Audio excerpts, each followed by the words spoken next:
getting ready to go out for the first time in couldn't know long time.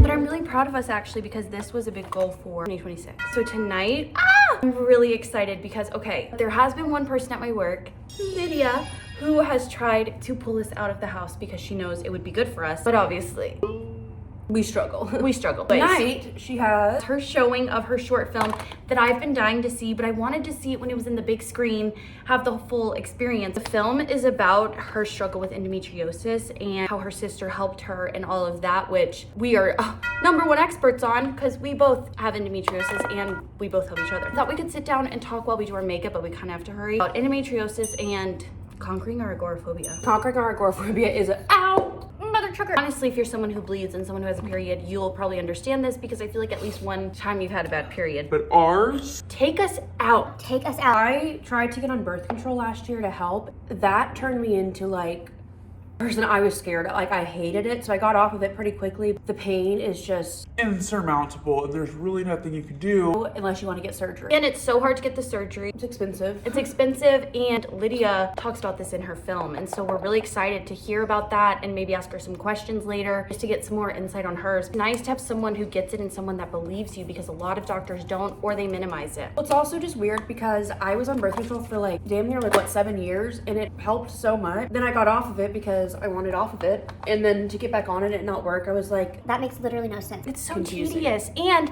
Lydia told me that they only started testing tampons and pads with real blood a few years ago. well, they're also toxic. They're also toxic, but like, why wouldn't you test real blood? Unless you have bad periods, I feel like people think you're being dramatic, but like it's like you can't go to work. I hold my breath. I find myself like gripping the couch and then I'm like, there's no relief. Last period, I just kept having to go sit in the tub. That's the only thing that would help. And with us, we can't take very strong pain medicine for it because then our stomachs get fucked up, and that's what sent me to the ER. So we have to be like very careful about our pain management. So we're excited to see this because more people should be talking about it. It's just crazy too because doctors talk about it or just people, it's just like, oh yeah, that's just like duh. Girls have it. This is a really big deal. Maybe we should actually care. They like to keep us weak, let's be honest. But you know, if you think about it. No, they do. Little do they know, we're storing our blood to go splatter on their faces. The other thing we're excited about tonight, in addition to seeing the endometriosis, is just like getting out of the house. One, in general, that is hard to do. Especially when it involves being social. Especially when it's during the week. Whenever I had a 9 to 5. Hell no. On Monday, I would have said sorry. I would have probably said yes at first, panicked, and then had a breakdown and not gone. Canceling didn't even feel like an option because we're excited. We don't have that lingering doom of tomorrow of the 9 to 5 and the boss is pinging you while you're out. I'd be rushing to get ready. Wouldn't be able to go to dinner. These small things, because I'm still having a hard time leaving the house in the day-to-day, but for this, it's just like a noticeable difference of I would not be doing this. No, and I'm so proud of you. About how long we've lived. Oh my gosh, wow. That's so legit. I get really in my head about the fact that we live in one of the best cities In the world. and I'm just in this house all the time. The city does have a lot of It complications. does. It's hard when you just want to go outside and do something and you see pee-pee pants. I've got to find happy medium because I've been a hermit.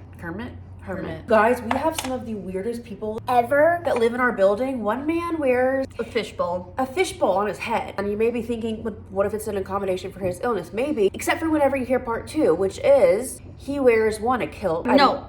A utilikilt. A utilikilt. Even when it's 5 degrees outside with his fishbowl. But 2, he films.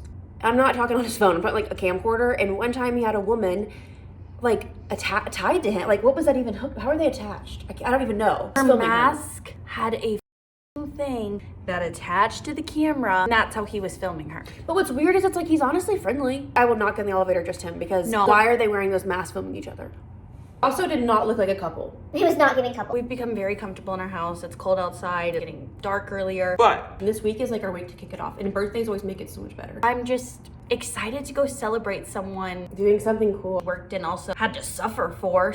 Look at the cover. We gotta hurry. We'll be See you back. guys soon.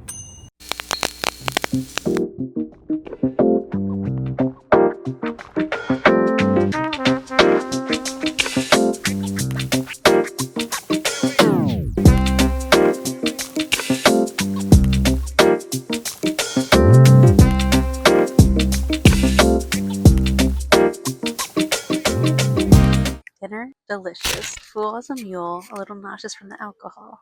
On the way to a movie. I'm so excited. And we have flowers. We're here in the bathroom. are here, so I'm about to meet them, which was a welcome surprise, but I'm like, I'm excited.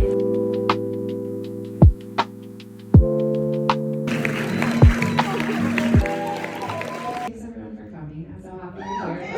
I also have chronic illness. I actually also have endometriosis. I didn't even know this was about endometriosis. As a filmmaker and as an artist, dealing with chronic illness, it impacts your energy, and filmmaking is a very energy-taking, but also giving medium. So how do you deal with fluctuating energy levels? What your thoughts are on that? Especially like making stuff that you love, but not always feeling like you can commit them as much as you might like to. Really good question. I'm so happy you're here. I wrote this film based on my own life. I've had chronic illnesses since birth. It affects all these other aspects of our life. Usually with chronic illnesses, you don't just have one, you usually have 5. One thing leads to another thing, and our bodies and everything is connected. Energy is a huge piece of it for me. I learned in my early 20s how to rest and take care of myself. It's a challenge, and I think it's just about continually listening to your body, making sure we're investing our time and energy into things that we really care about. Make sure that the things that you love are the things that you're putting energy and time into. Definitely a balance, and for me the hardest piece is I never want to appear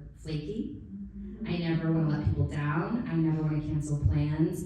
But sometimes you just have to cancel plans and stay home and rest. And we just have to have people in our life that love us and understand. And I wish that more people understood that with the illness stuff, it really does vary day to day and week to week.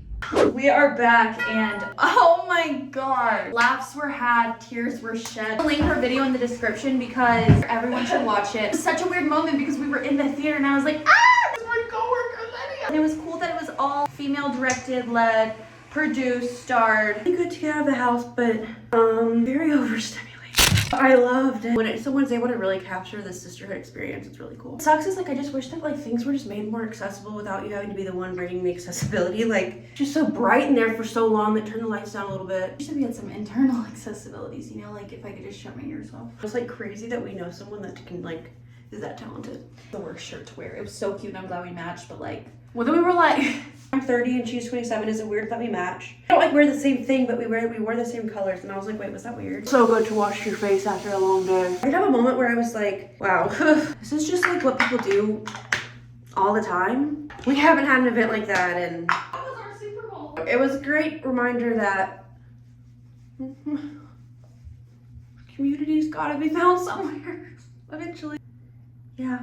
I feel like I haven't been this tired in so long, and it's from sitting and watching film, but being in public, talking to people, being at a restaurant. Gotta get changed and get our kitten to boodles to bed because we are damn tired. We're really proud of ourselves for getting out of our house, really proud of her coworker for being a badass bitch. Very inspiring, and it was cool to meet your friends. Thanks for spending the day with us and out in Chicago. You actually will be seeing soon again because 4 or 5 days, 4 days? Tuesday, Wednesday, 3, maybe 4 days from her birthday. What are we doing? Stay tuned. I still need to plan it. You don't just plan anything.